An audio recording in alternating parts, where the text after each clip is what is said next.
All right, Paco, we're on. Okay. Thank you, sir. Thank you for having me over. It's my pleasure. Actually, thank you for the opportunity. I'm excited. I am too. Let's open up our course. Yeah. This is the part that I enjoy the most.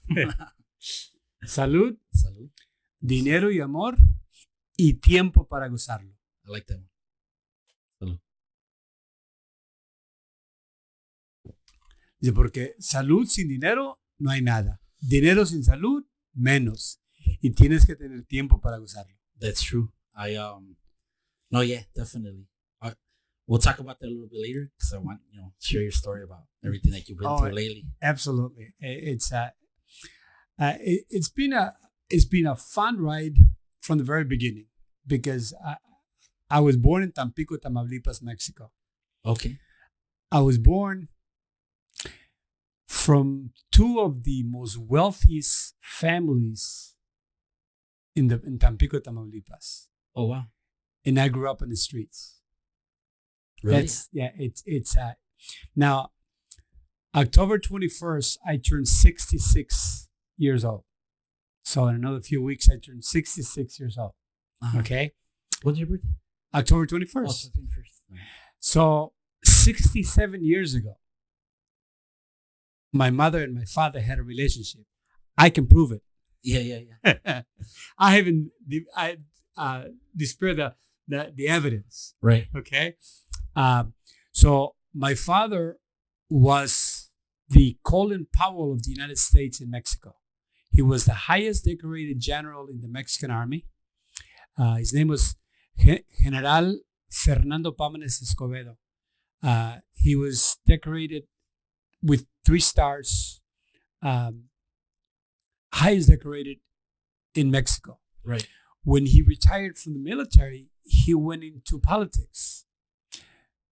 Became the ambassador of Mexico in Havana, the ambassador of Mexico in Indochina, and then ran for government and became the governor of Zacatecas. He was the governor of Zacatecas. Correct.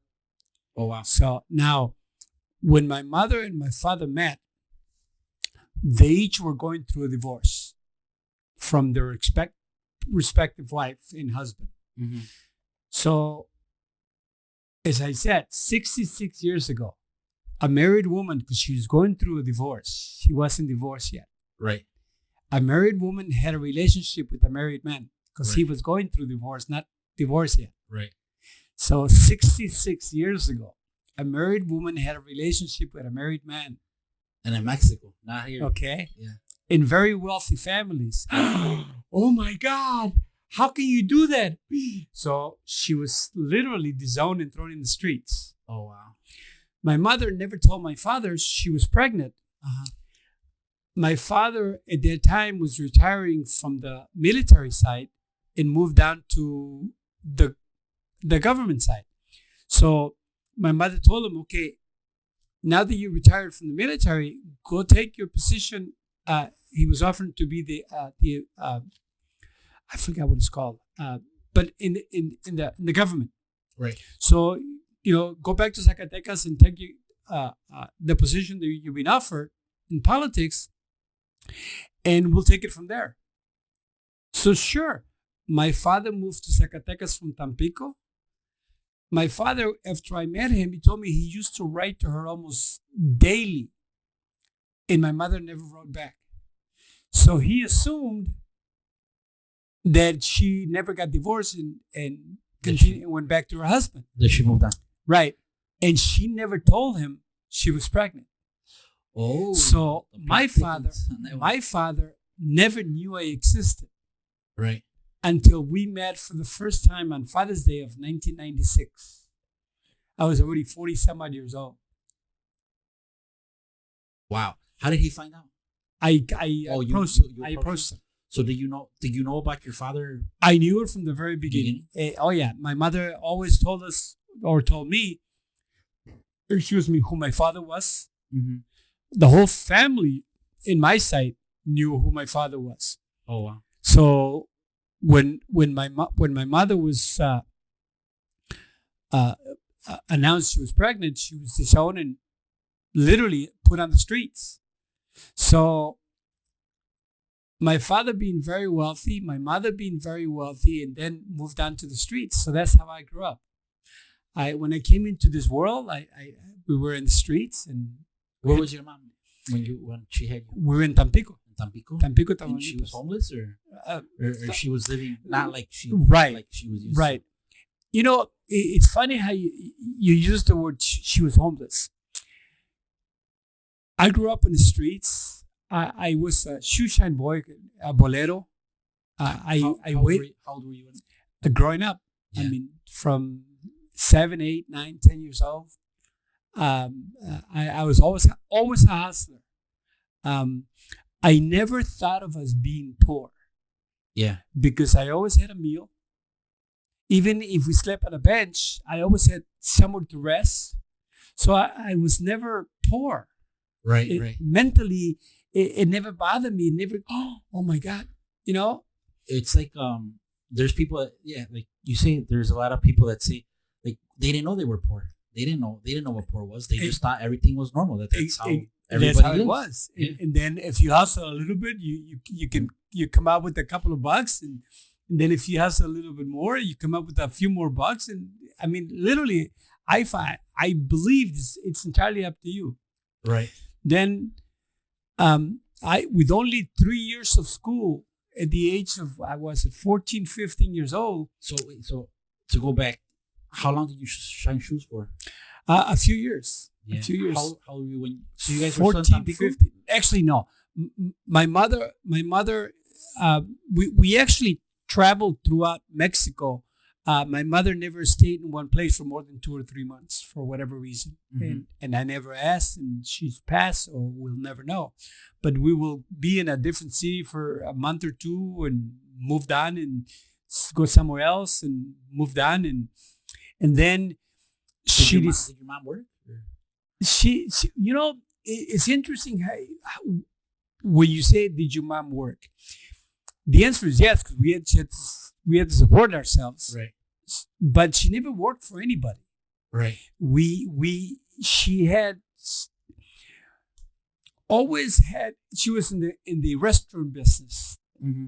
We had a taqueria or a puesto or a couple of tables. Right. And chairs, and she always cooked, and I would sell. And so we never worked for anybody. Right. But there was always work to do. Yeah.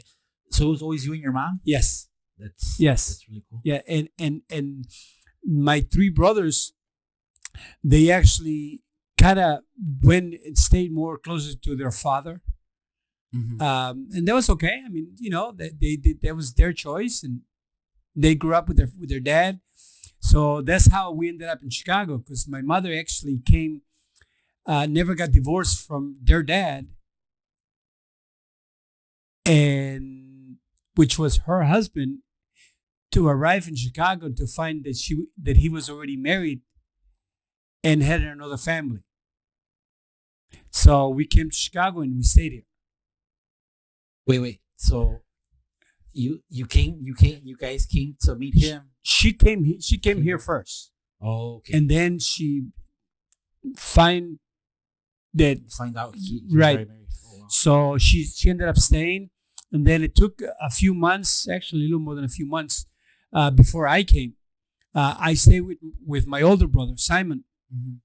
and that's when I was shoe shining and things like that, because kind of had to make ends meet. For sure. What neighborhood did you come to when you came to Chicago?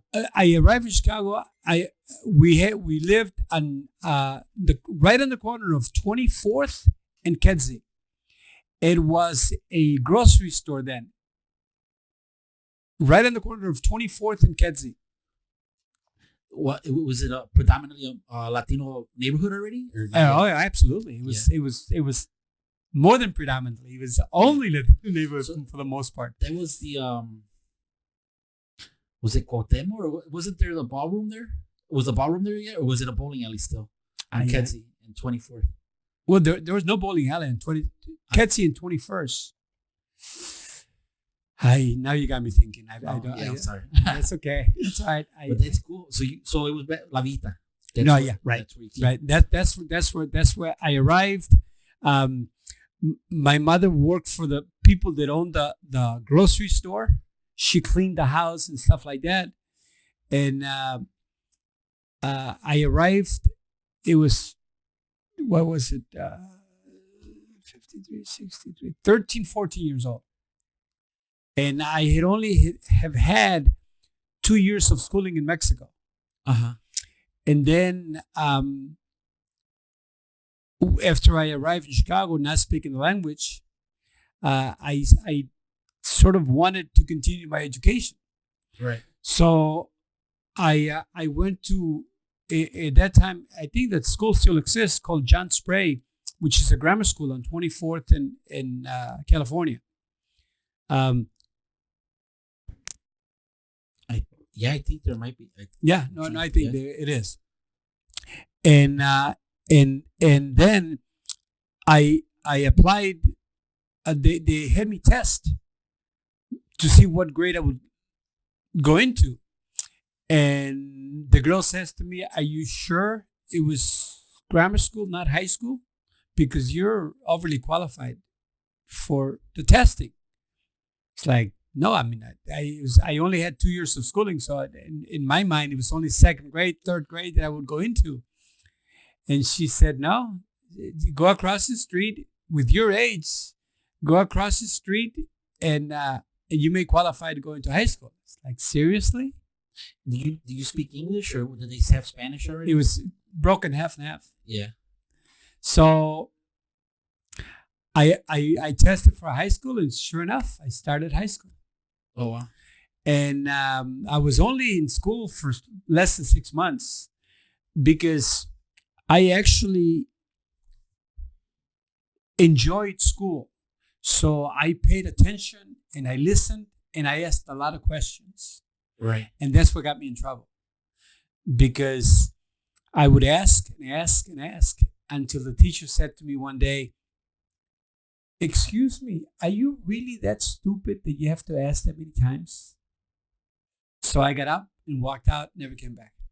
You dropped out of high school. That's it. After like 3.5, 4 months of high school, and I walked out and never came back. And then I continued. At that time, I was actually washing windows on one of the clothing stores in La Villita, 26 in Spalding. At that time, the name of the store was Capson's Clothing Store. And I was washing windows. How old were you then? 15, 16. Okay. So the owner of the store asked me, say, Paco, says, "I have a question for you." And by the way, the Paco part is only a nickname that I picked up because my legal name is not, most people think it's Francisco because they call me Paco. Yeah. My legal name is Fernando. My brother's name was Francisco. When I first arrived in Chicago, my brother Frank already lived here. And people had a hard time between Fernando and Francisco for whatever reason. And I don't understand why, but they did. So I said, okay, you call him Francisco, you call me Paco, and you know who's who. And it stayed.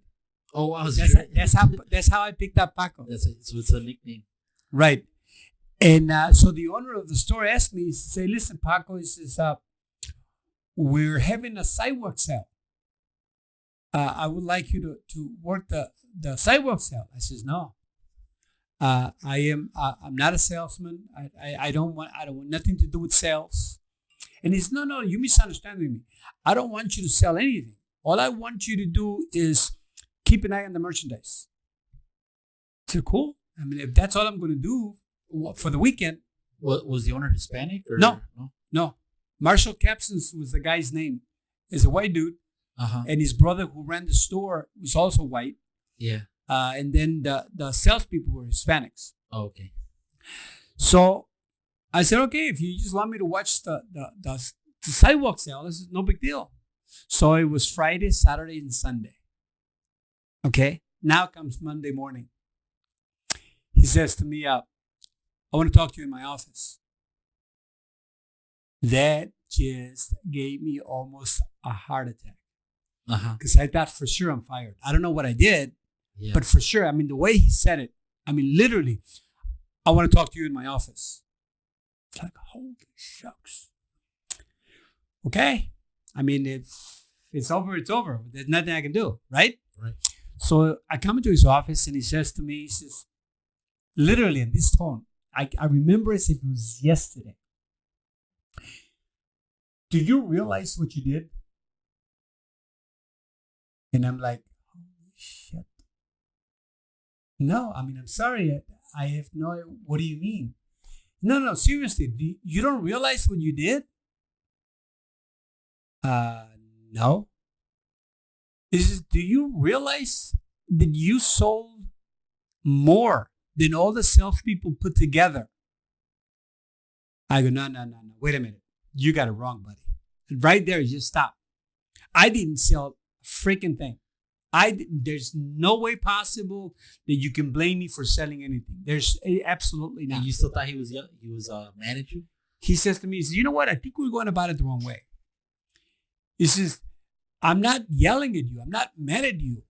Right. I'm not scolding you that you sold something. I just want you to know that you actually sold more than everybody put together. I go, I don't know. I don't understand what that means. I mean, if you're trying to blame me for something, yeah. I didn't do it, man. He says, all right, let me ask you a question. During the sidewalk sale, what is it that you did that you attracted that many people in? I said, I just talked to people. That was it. I mean, so you just simply just talk to people and you sold more than everybody else and you just talk to people. Well, yeah. I mean, if you want me to stop, I won't do it, man. It's no. He said, I told you what, you're not going to wash windows anymore. Like, oh man, I lose my job. Oh, man. No. If you don't mind me asking, how much had they pay you? At that time, it was, I honestly, I don't even remember. It was like a dollar, less than an hour. And oh, wow. It was. Yeah. I was just curious. Yeah, money was different back then. Oh, yeah. And so he says to me, it's okay. Here's what I want you to do from now on. You're not going to wash windows anymore. You're going to come in the store and you're just going to talk to people if that's what you did. And that's how my sales career started. Yeah. So that's it. I said, cool. That's all you want me to do. I mean, that's cool. So that's how I started selling. The people that used to work in the store, did they know how to speak Spanish as well as you did? Yes. Yeah. In order for you to work at La Villita back then, you didn't have to speak English. Okay. So the English was secondary. All right. So because it was it's 26 and Ketsi, 26 in Spalding, right, with nothing but Mexicanos. Oh wow. How was the neighborhood back then? Just out of curiosity. How was it? In what sense? In my opinion, I think it was better. I mean, yeah. It was nice back then. Oh yeah. Not that it's not nice now, but it was a lot nicer then than it is today, in my opinion. Nice. So and that's basically how I got started. So and then I became friends with the owner. And a year or two later, he says I started hanging around with the wrong people, and he noticed it. From the neighborhood? Yeah. And he said to me, say, Pac, I can't have you be doing this. You're too nice of a guy. You have a lot going for you. We're going to get you out of the neighborhood. Okay, what does that mean? He says, don't worry about that. Here's what I'm going to do. So he actually got me to apply for a job downtown Chicago. How were you at this time already? 17. Oh, so you're still young. Oh, yeah. No, this was within a year and a half after I started. Back then, they didn't make you go to school, Paco? Like, if you didn't want to go, you just... Well, at 17, not anymore. Not really make you. Younger, yeah. Yeah. So you were supposed to. But when I first came here, it wasn't... Right. Yeah, no, it was a different thing. Yeah. So, I was hired by a company called I was hired by a company called The Custom Shop. The Custom Shop was a chain of 90 stores coast to coast. And at that time, in the 70s, it was a custom-made shirt company. They make mainly custom shirts only. So that's how I got started in my industry. I was hired as a temp. I was hired for 3 weeks. Mm-hmm. The longest temp job I ever had, because I was there for 28 years. So for 28 years, you worked for the custom shop. Correct. I learned how to measure. I learned how to fit. I learned how to deal with the product that we deal with today. And I learned it to the best of my ability that I became the company's clothing director. I had 33 stores in 11 states under my command. Oh, wow. At one point. I started January 27, 1973. And October 1st, I got my first promotion. I moved to Kansas City, Missouri as a store manager. I was in Kansas City all of 74. I got married in Kansas City. Our twins were born in Kansas City. October 14, 1974. And in 1975, I got a promotion and ended up moving to New York City. I became the company's associate director of training. And it just continued on from there. And then in the 78, 79, the company started to sell clothing for the first time. So it was all shirts. It was all shirts, all strictly custom shirts. Men's and women's, but very mostly men that came to the store. Do you think back then people used to dress different, more? Oh yeah, people just dress up a little bit more. A little bit more, right? Oh, absolutely. Yeah. That's how I was brought up. Is, dress up because your personality is not the first thing people see. Right. And to today, I'm still a firm believer of that. Yeah. It is the first 10 seconds you have an opportunity to address whatever it is you're going to address in a better way or not so better way, depending on the how you impress people. So I was hired and learned how to measure for shirts in the early 70s, later 70s. In 1978, the company started to sell suits, and I earned 1, 2, or 3, the top 3 salesperson in the country in selling clothing, because I really enjoyed it. I really loved it. Yeah. And that's how I got involved in measuring for suits, because the custom shop, we didn't make our own clothing. They hired a vendor to make the clothing, and the vendor his name is Martin Greenfield. Now, in today's world, if the New York Times or the Wall Street Journal or any major newspaper, ABC News, NBC News, when they speak about Martin, they refer to him to be the tailor of tailors in the United States. He manufactures the best hand-finished garments sold in this country. And that's who you learned from. And that's who I learned from. And by the way, he still makes some of our clothing. Yeah, I want to talk about him because I see when you post pictures about him, I've always been interested, but I never had time to pick your brain about him. So how did you meet him?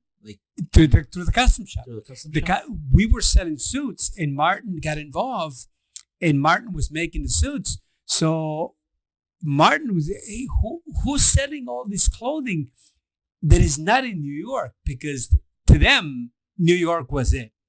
Yeah, nobody else were. Exactly. Yeah. That's it. If you didn't make it in New York, you're not going to make it. Right. If you made it in New York, that means you were good. Yeah. So how does a kid from Chicago or somebody from Chicago sells more than a guy from New York City? It's impossible. So Martin came to Chicago to find out who was I. And to find out that I didn't know how to measure for his suits, he says, no, we can't have that. So he took me literally by the hand, taught me how to measure. Wait, so you were selling the suits, but you didn't know how to measure? Someone else would come and Well, measure? no, I would measure them, but then you had to alter them and you had to do this, and you had to do that. And right. So he taught me, he says, no, we're going to do this right. And that's where I learned how to measure and fit the garment from. So from the number one guy in the United States. Exactly. He took you under. Exactly.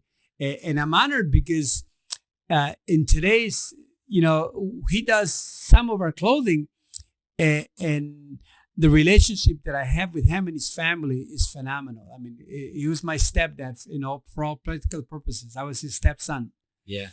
He took me by the hand and took me in. When you went to go learn from him, did you go? You went to New York for a while, or? Yeah, I lived in New York in 1975. But when I started to learn from him, I didn't go to New York. It was like a teaching class, and we took videos, and then you went back to the videos to kind of refresh your memory and things like that. I guess he taught me well because I continued to sell, I continued to fit, and then when I moved in 1975. The company gave me a promotion. I actually ended up moving to New York City. And then I used to go to his factory and really work with him in his factory as well as our stores. So I learned, I'm not a tailor in any way, shape, or form because I don't do any of the work, but I learned the trade of the do's and don'ts when it comes to clothing, as well as learn how to measure. Because one of the things that in this industry is each head is one world and every world is different.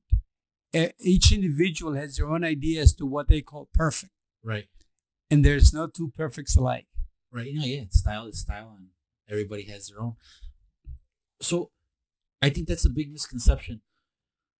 What do you call yourself, and what is the tailor's the tailor, right? The person Correct. that actually Correct. it. Actually, my partner just left. He is the tailor. He makes it. You guys see the machines back there and everything else.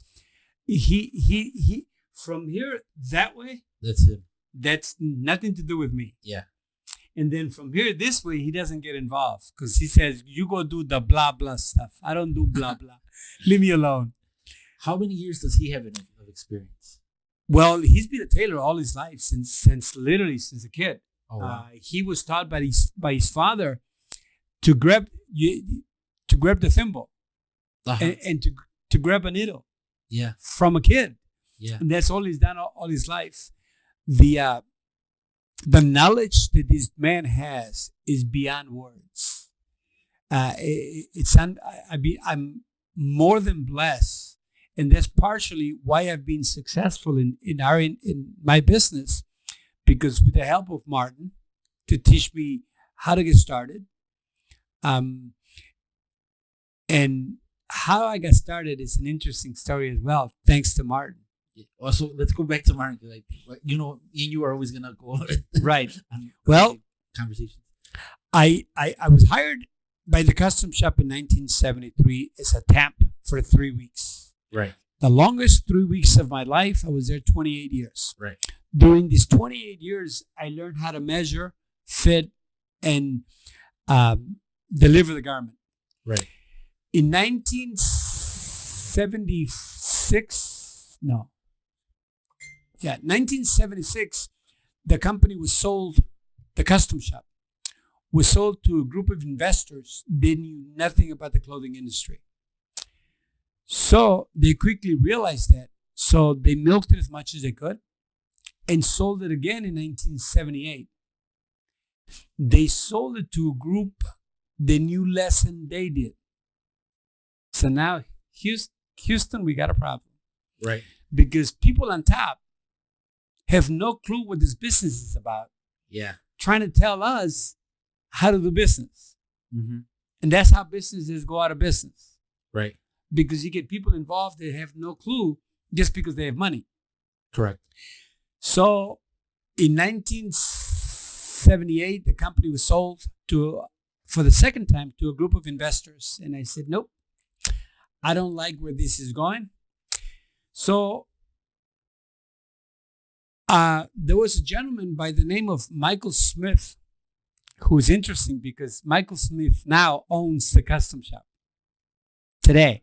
Oh, so the custom shop's still around? The name's still around, yes. It's another story. If Michael hears this, he will try to sue you and me to try to stop this podcast. But he can't. Okay. Because but he can't. No. But he can't. No, okay. You're gonna find out why as we continue. So Michael actually learned that I was doing that good in the custom shop. Right. Michael had his own business.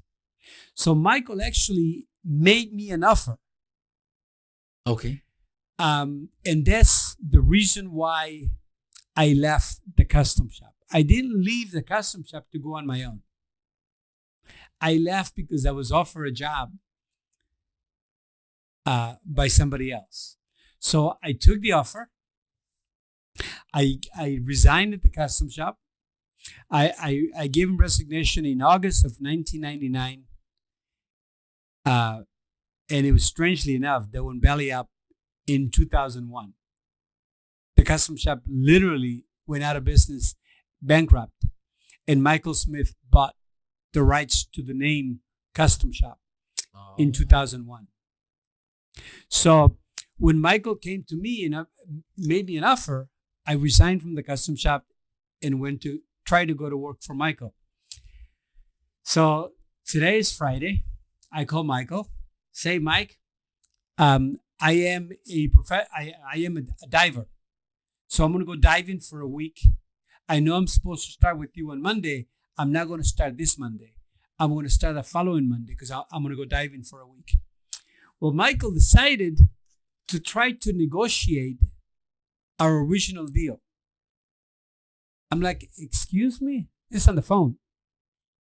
He said, well, I've been thinking about the offer I gave you, and I think I overstepped myself because I offer you way too much, and da-da-da-da. And so now, make a long story short, I won't tell you the names I called them because they were not nice. And my mother told me, if you don't have nothing nice to say, don't say anything.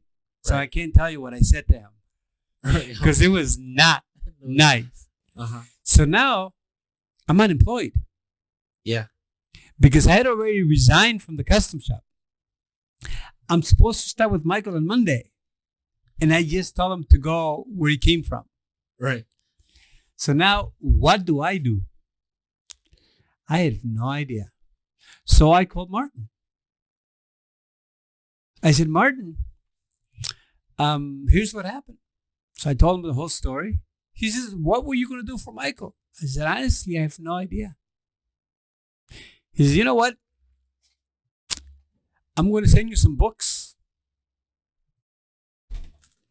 This kind of books. With fabrics. Right. And I'm going to send you some books. And you're going to figure out what you're going to do. He says, what does that mean? He says, trust me, you'll figure it out. He says, the only thing is I cannot send you books unless you have a business license. Oh, so this is Michael. This is Martin Greenfield. Martin Greenfield. I'm sorry. Yeah, he says I can only sell to a business. I cannot sell to the public. Okay. If you're gonna go sell, I can make for you, but if you're gonna go sell, you have to have a business license. So go to City Hall on Monday and get yourself a license. That's how I got started. I went to City Hall. I got myself a license. I started Paco's Custom Clothiers. And 3 days later, I got books from Martin Greenfield. And that's how Paco's Custom Clothiers started. Oh, wow. So Martin is the one that really kind of set it up. And it's interesting. My first customer his name was Robert Pastrick. Robert Pastrick was the mayor of the town I lived in. If you remember the name, Google him, Robert Pastrick. Okay. Robert demanded respect but just how he dressed. Literally, he was the most impeccable dresser you've ever met. The tie has to have a dimple. The points have to come together. The tie have to be in one place. The jacket had to fit perfectly. The sleeve length, everything had to be perfect. He literally demanded respect the minute he walked in. People would turn around and look, who's that? Oh, wow. Okay, that was my first customer. It was kind of funny because when I called City Hall, I said, can I speak with Mayor Pastrick? He says, yes. I said, Mayor, this is Paco Fernandez. I just got a business license. I'm a clothier, and I'd like to set up an appointment.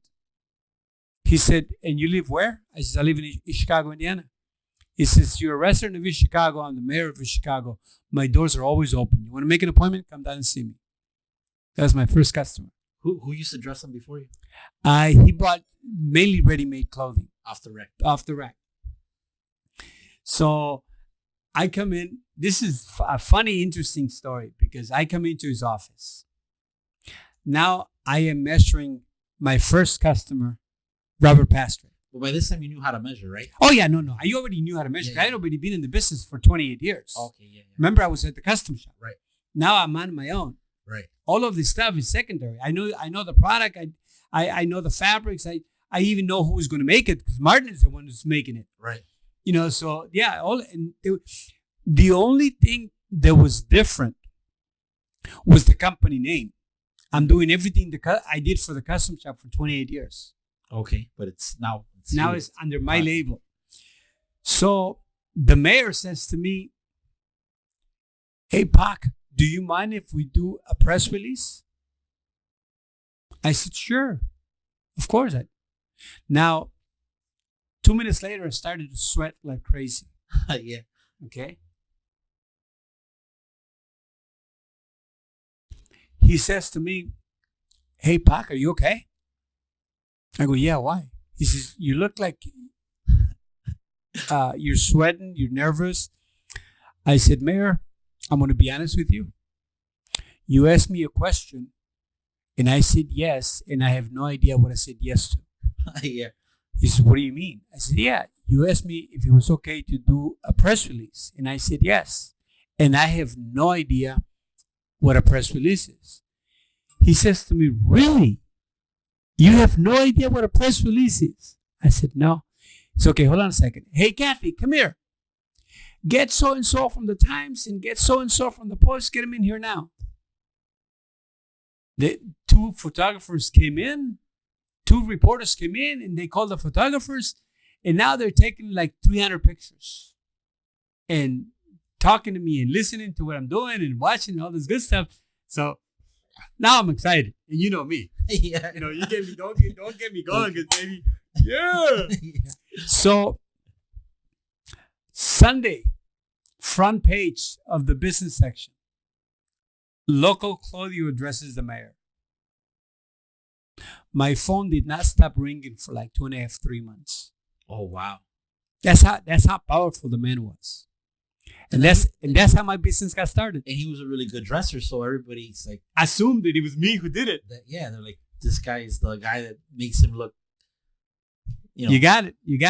And that's thanks to Robert Pastrick. That's how my business got started and took off. Oh, wow. Because of him, and it just continued on. And what did Martin tell you after you started sending him all these orders? Oh, I knew it. Yeah. I mean, I knew exactly you knew what to do. Yeah. So we just, I mean, to today, September 22nd is our 20th anniversary. I looked at the computer this morning. 4,401 customers later. That's how many customers you have. Custom suits. I'll return clients. Yeah. Well, most of them, because some of them are dead. Yeah. You've been doing it for a while. Yeah. And the part that makes me very proud of what I have accomplished is we have customers all over the world. I have a customer who used to be the manager of the Drake Hotel. The Drake Hotel is one of the most elite hotels downtown Chicago. Correct. He was promoted and became the district manager in Asia for the Hilton family. Oh, wow. So he moved to Japan. Now, a lot of clothing is made in China. A lot of clothing is made in Japan. So he has access to all that in Asia. He still comes to Chicago every 3, 4, 5 years just to see me. Get some Now, suits. yeah, that's really earning trust, because when you have 15 tailors in your neighborhood and you fly 2,000 miles just to go see your tailor, that's impressive. That And, is. no, Yeah, for sure, Paco. seriously, and I give myself credit, but I shouldn't. It's really my partner and Martin Greenfield that makes our clothing, and that's who really deserves the credit, because What do you think sets apart Martin from everybody else that makes the clothing out there? quality of workmanship. Yeah. It really is. Martin is also a immigrant that suffered tremendously growing up. He's a Jewish fellow that was in the what do you call The Holocaust? the Holocaust and all the good stuff. I mean, he went through a lot of interesting things to become what he is today. But his biggest part, what kept him alive and what kept him going, is that he made sure he made a quality product. So he had to stand beyond every tailor so he can stay where he wanted to be. You know, he dresses presidents of the United States. He dresses quite a few athletes throughout the world. And that's what makes our clothing. I mean, that's really it. I don't advertise Martin Greenfield's label. Right. I advertise my label. Correct.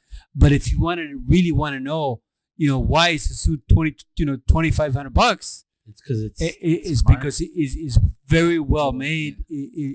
We import fabrics from all over the world. Correct. I serve on the board of directors of Custom Tailors and Designers of the U.S. Now, not being a tailor and serve on the board of directors, I have to have knowledge. Yeah. I have to really had to prove myself to have the knowledge of the product, because I joined the organization CTDA, Custom Tailors and Designers Association, in 1989. They helped me tremendously to become what I am today on the business side. I joined the organization to find out that I was doing everything wrong when it came to on the business side. Everything was priced wrong. Everything was done wrong. So after the first meeting I had with them, I came back and shut down for a week to restructure my business, because I had to redo everything. All Right. the prices, all the parts of the business. And then continue with the organization, and with my knowledge of the product and my knowledge of how to measure, because that's one thing that the clothing industry has not even come close to where it can be in the world, because very few people know how to make a good garment. Very few people know how to measure all these major industries, Nordstrom's, Bloomingdale's, all these major stores. If they would hire somebody like myself, they would know how to measure, their business will go through the roof, because that's the part that most people don't know. Because that's the thing. People buy stuff off the rack, not realizing that they're paying almost the same or more than something that you make. That is the part that most people are unbelievably surprised, because the first part I ask the customers, especially new customers, referrals, when you use the word custom, most people automatically put a dollar sign. Correct. You're too expensive. And in some cases, literally, it's actually less expensive to have it made. Yeah. No, definitely. You're getting something that, like you say, it's a first impression. People are gonna notice it, and people do notice it. Absolutely. So Paco, going back to when you were younger, or Mentally or physically? Because I'm still there. Yeah, both. What was your dream job, or what did you want to do when you were a kid? What was? You know, it's very difficult to answer because, again, growing up, I grew up in the streets. There was no dream job. You had to make it work. You had to do whatever it takes to earn your keeps growing up. My mother came to Chicago. I stayed behind with my brother, and for a while we lost. I don't want to use the word contact, but we were kind of left behind to make ends meet on your own. So, in order for that to happen, I started to shine shoes. I started to do whatever it took to make ends meet. And, you know, I was never poor. I was never in the streets homeless. Yeah, there were times where I had nowhere to go and I slept on a bench, but that did not make me homeless, or that didn't make me feel homeless. Correct. Yeah. In shining shoes, honestly, it was fun. Yeah. Because I'm not a dumb boy. I'm not dumb in any way, shape, or forms. So in Reynosa, Tamaulipas, I don't know if you've ever been there. No. It gets hot in the summer. It gets 100, 115, 118. It gets hot in the summer. Yeah. It gets hot. Okay? So you're out shoe shining. You know, you don't want to do this. So what's the best way to figure out how to do this?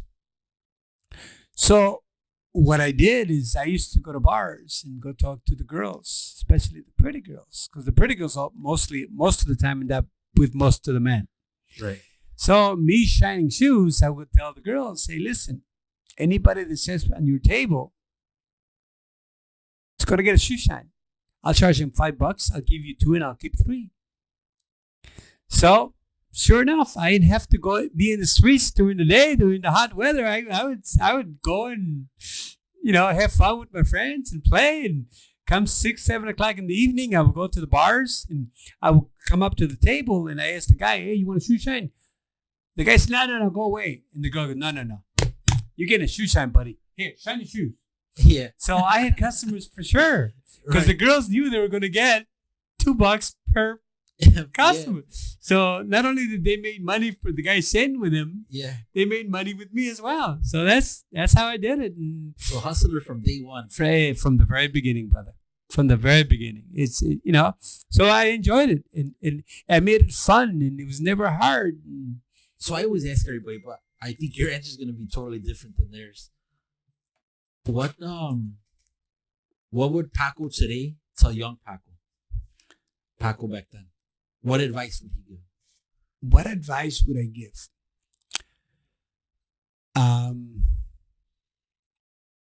What advice would I give?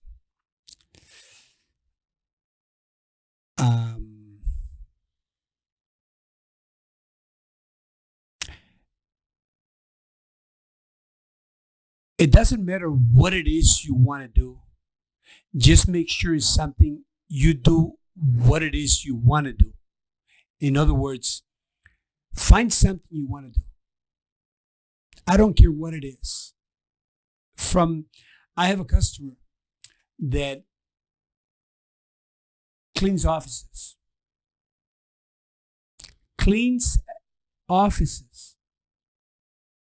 They do a revenue a little over $1 million a year. Yeah. Would you would put the two together? No, not at all. Exactly. So it doesn't matter what it is you want to do. Just make sure you do it right. And if you enjoy it, if you enjoy what you do, you will do it right. You will make it work. And from shining shoes to cleaning offices to selling suits, it doesn't matter what it is you do. If you enjoy it, you'll end up doing it right. And the perks comes with it. So my advice would be just do whatever it is you want to do. Right. I like that. Thanks for good advice. Because, I can tell you to do things. If you don't like doing it, then what's the point? Yeah. It doesn't make any difference. Just make sure you do whatever it is you enjoy doing. Right. I enjoy having a beer, so I have a beer. I enjoy in my business. You have been a customer a couple of times, and let me ask you a question. And my comment is going to be just be honest. Have you been sold? Have I ever sell you anything? No. Correct. I address your needs. I will never sell you any. In my mind, it doesn't pay me to sell you something to sell in your closet. Correct. So if I sell you something, you like beer. And if I would have sold you a Corona or something else, and if you're not going to like it, you're not going to drink it. I would bring Coors Light so you can enjoy it. Right. And it's exactly the same thing in my business, in my selling, in my dealing with people. I will never sell you anything just to sell it. I will try to listen to you to find out what it is that you need. I will address your needs and deal with it. So this way, my goal is anytime you need something, you call me. Because I'm not going to sell you anything. Right. Yeah, no. Correct. Who's so Martin, do you have any mentors that you go to, or is Martin your? Well, Martin Greenfield, depending on how you look at it, because had you asked me this a couple of weeks ago, I would have said yes. But I've been dealing with a few things lately. An example, a friend of mine who was my boss in the 70s stopped by here. It was great. I felt great seeing him. And it was kind of funny because he did a week ago the same thing he did to me in the 70s. Starting yelling at me because I'm not tidy enough and I'm not doing this and I'm not doing that. So when it came to measuring for shirts and selling, he was my mentor. He was my first boss in the custom shop. Yeah. Martin taught me how to measure for suits. He's my mentor in that source. My partner, Greg, he teaches me so many different things. He's my mentor in so many different ways. It's unreal. So I have more than just a mentor.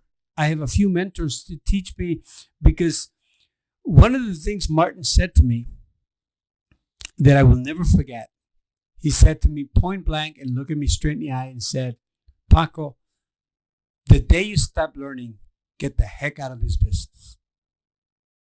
You've told me that one before, and I'll be honest, I always use it when I'm learning stuff and insurance and stuff like that. And I do, like, that's one of the things that I did pick up from you, where I do, like, I'm always trying to learn stuff, and I'm always trying to get better. And especially insurance. Does every person need the same type of insurance? No, and that's what not to get off the subject, but no, not everybody needs the same thing. Like, there's so much out there. Like, people think that certain companies are, because they're always in your face and telling you they're the best, but those companies are the tip of the iceberg when it comes to insurance. Insurance is worldwide. Like, there's so much out there when it comes to stuff. So yeah, when I always remember that when you say it, or when you said it, and yeah, like I always have that mentality of, no, I gotta keep learning, and I always gotta. So I'll tell you a funny story real fast. Yelp always calls me, and Yelp always says, we wanna sell you Yelp or a membership or stuff like that. It's expensive, but what I do is I'll sit there for an hour, 2 hours, and just listen to them. And what they don't realize is I'm just picking up on their sales pitch, or I want to see how they're going to pivot from one thing that I say to the other. And I've had them get mad at me where they're like, there's no way you're going to sit here for an hour or 2 hours on the phone with us and you don't want to buy the product. I'm like, no, I don't want to buy your product. I just wanted to hear what you were going to say. And they'll just get mad. And when I go on vacation, my wife detests that I go sit there, because I love listening to the speeches for what do you call it?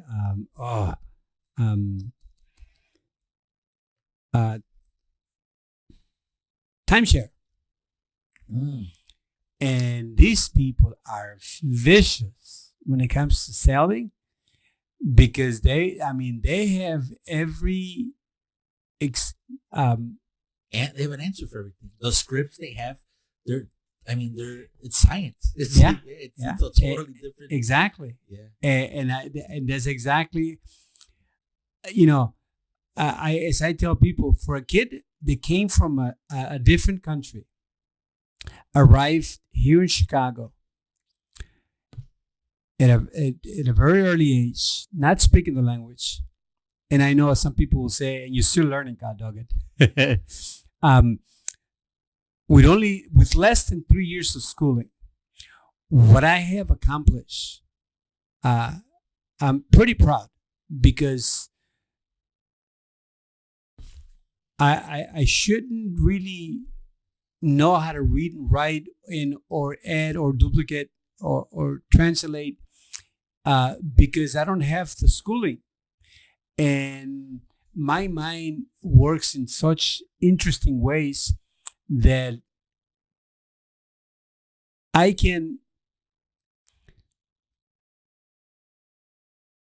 have an answer at the beginning of your question. That's how quickly my mind works. And it's interesting because it makes it that much more easier for me. And going back to, for a kid that came from a different country, not speaking the language, not having any schooling, I didn't go to school for tailoring. I didn't school for designing, and I can do all of this because that's basically what we do. Is I take measurements and I design the garment and I make things, make our customers look the way they look. I can't complain too much. Right. So Paco, we're always eating or drinking. What's your favorite food? What's your go-to? Because I know you travel a lot. So my favorite food, I think, is seafood. Seafood. Immediately after that is Mexican food. Where's the best seafood you've ever had? Anywhere around the world. The best seafood. There is a restaurant in Puerto Rico called Ceviche House that they make an unbelievable fish soup,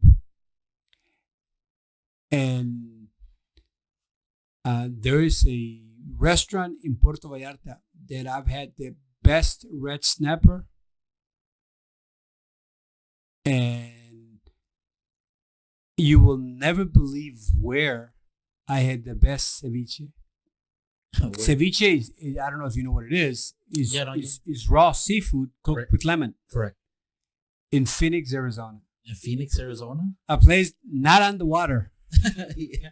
because it has to be exactly. They have Yeah. to be frozen Yeah. to get it there. Really? The best ceviche in the world. Oh wow. There's a restaurant there that they do a uh, appetizer that the plate is big enough for a meal, and it's unbelievable. I mean, it has a little bit of everything. Really? Yeah. What's do you know the name of? Off the top of your head? It's on my phone. Yeah. I can't think I'll of get it later. Yeah. For sure. Paco, we're me and you could talk for hours. We're gonna go talk anyways for a while. But thank you for sharing everything, your story. I have to have you on again so we could go through more stuff and just Not a problem. It's actually it's my pleasure. It's an honor. Thanks for thinking of me. It couldn't have happened at a better time for me. As September 22nd is our 20th anniversary, so to have this come up really that close to our 20th anniversary, that I think you did it on purpose. If you ask me, I didn't know, but I'm gonna have to put that on the post for sure. That's one test. Are you gonna do anything special for it? Or yeah, I'm gonna go out and get drunk. Yeah. Oh, isn't that what you meant? Yeah, you gotta call me. Paco, thank you.